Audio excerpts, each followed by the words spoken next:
Assalamualaikum warahmatullahi wabarakatuh. Halo semuanya, berjumpa lagi di video pembelajaran Bahasa Indonesia bersama dengan Bapak Tansri. Pada video kali ini kita masih akan membahas terkait bab teks cerita fantasi ya. Nah, apa saja yang akan kita bahas pada video kali ini? Yuk kita simak video berikut ini. Pada video kali ini kita akan membahas mulai dari struktur teks cerita fantasi, ciri atau kaidah kebahasaan teks cerita fantasi, serta langkah-langkah menulis teks cerita fantasi. Nah, yang pertama kita akan membahas terkait struktur teks cerita fantasi. Seperti yang kalian lihat, struktur teks cerita fantasi ada 3 ya. Yang pertama orientasi, kedua komplikasi, dan yang ketiga resolusi. Nah, untuk lebih jelasnya coba kita bahas satu persatu. Yang pertama adalah orientasi. Bagian ini merupakan tahapan pengenalan ya. Isinya dapat berupa memperkenalkan latar dan tokoh dalam cerita. Latar di sini bisa latar tempat dan latar waktu. Jadi di mana dan kapan cerita itu terjadi bisa dikenalkan di awal cerita ya. Selain itu, pada bagian ini bisa berisi perkenalan tokoh juga, yakni siapa pelaku yang ada dalam cerita. Itu. Selanjutnya adalah tahap komplikasi. Pada bagian ini mulai timbul masalah di mana tokoh mulai mengalami beberapa konflik. Konflik tersebut dapat berupa konflik tokoh yang berhadapan dengan kekuatan alam, antar tokoh, atau konflik dengan diri sendiri. Nah, struktur yang terakhir adalah resolusi. Bagian ini merupakan tahap penyelesaian masalah di mana cerita bisa ditutup dengan akhir menyenangkan atau bisa juga yang menyedihkan. Masih ingat ya?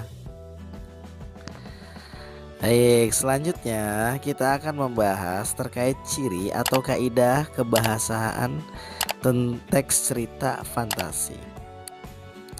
Yang pertama adalah penggunaan kata ganti.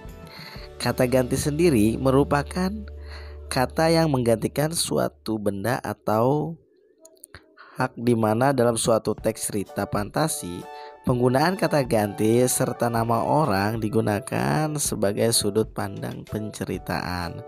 Kata ganti ini bisa berupa kata ganti orang, contohnya seperti kata aku, mereka, dia, atau bisa juga dengan penyebutan nama tokoh seperti Erza, Doni, dan lain sebagainya. Yang berikutnya adalah penggunaan kata dengan serapan panca indera. Dalam sebuah teks cerita fantasi, kata dengan serapan panca indera ini berfungsi untuk mendeskripsikan latar, baik itu latar tempat, latar waktu, maupun latar suasana. Dengan adanya pendeskripsian latar ini, pembaca seolah-olah terbawa masuk ke dalam alur cerita. Itu. Ciri kebahasaan yang selanjutnya adalah penggunaan pilihan kata dengan makna kias dan makna khusus. Makna kias sendiri merupakan makna kata yang tidak mengacu ke makna yang sebenarnya. Coba kita perhatikan contoh kalimat berikut. Di sini ada kalimat yang berbunyi, alien itu berhidung mancung. Dengan hidungnya yang menjulang, ia mengendus keliling. Nah, kata yang bergaris bawah ini merupakan salah satu ciri penggunaan nama kias dan makna khusus. Apabila kalian cermati, kata mancung memiliki arti yang sebenarnya yakni runcing, lancip, atau bisa diartikan makin ke ujung semakin kecil.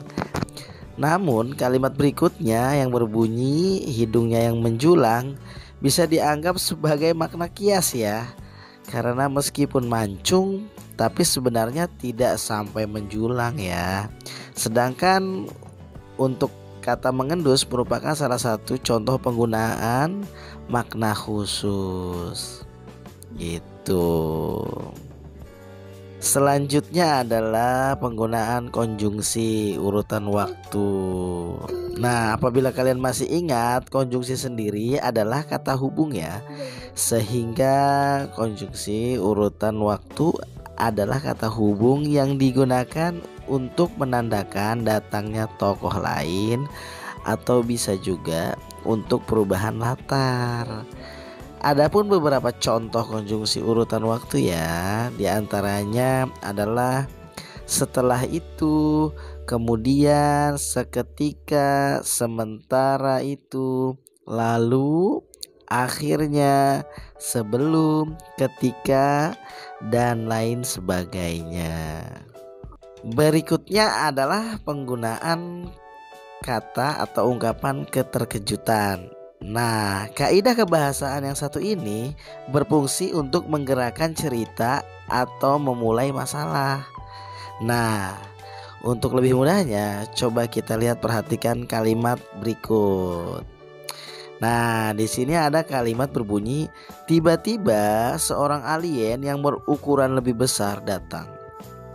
Nah, kalimat tersebut menggunakan kata atau ungkapan keterkejutan ya, yakni kata tiba-tiba. Sama halnya dengan kalimat di tengah kebahagiaannya datanglah musibah itu. Nah, ungkapan keterkejutan juga terlihat ya di kata-kata yang bergaris bawah, yakni di tengah kebahagiaannya. Bisa dipahami ya. Untuk kaidah kebahasaan selanjutnya adalah penggunaan kalimat langsung dan kalimat tidak langsung. Kalimat langsung biasanya diucapkan oleh seorang tokoh dan ditandai dengan penggunaan tanda petik 2. Nah, contohnya seperti kalimat berikut.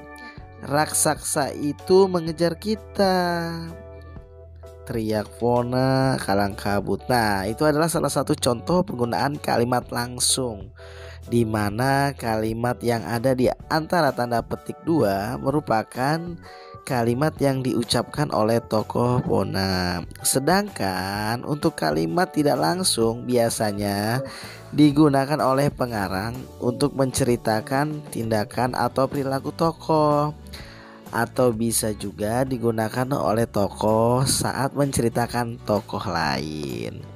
Contohnya seperti berikut.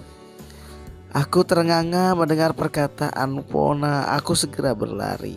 Nah, dari kalimat tersebut kita tahu ya bahwa pengarang sedang menceritakan tindakan si tokoh aku, di mana ketika si tokoh aku mendengar perkataan dari si tokoh lain yaitu Fona, ia langsung ternganga dan seketika berlari gitu. Baik, yang terakhir kita akan membahas terkait langkah-langkah menulis teks cerita fantasi. Nah, ini yang bahasan kita selanjutnya. Oke, adapun langkah-langkah menulis cerita fantasi, yang pertama adalah menemukan ide. Dalam menemukan ide, kalian dapat mengamati objek atau peristiwa yang ada di sekitar kalian terlebih dahulu. Kemudian kalian bisa mengajukan beberapa pertanyaan sederhana seperti mengapa, di mana, kapan, atau mungkin siapa tokoh yang akan kalian ceritakan nanti. Jangan lupa untuk diberi imajinasi ya. Langkah berikutnya adalah menggali ide teks cerita fantasi dari membaca. Nah, ide cerita fantasi ini bisa kalian peroleh melalui membaca loh. Baik membaca buku pengetahuan atau bisa juga dari pengalaman mitos-mitos lokal atau daerah. Nah, berikutnya adalah membuat rangkaian peristiwa dari ide-ide yang sudah kalian temukan sebelumnya. Kalian bisa lanjut membuat rangkaian peristiwa untuk menciptakan sebuah cerita fantasi yang unik. Jangan lupa untuk tetap memperhatikan struktur dan kaidah kebahasaannya. Nah, yang terakhir barulah kalian mengembangkan cerita fantasi. Mulai dari watak tokoh, latar, dialog antar tokoh, dan lain sebagainya. Sehingga cerita menjadi satu kesatuan yang utuh gitu. Baiklah, demikian pembelajaran kali ini. Semoga ilmu yang disampaikan bermanfaat dan sampai jumpa di video pembelajaran selanjutnya. Wassalamualaikum warahmatullahi wabarakatuh.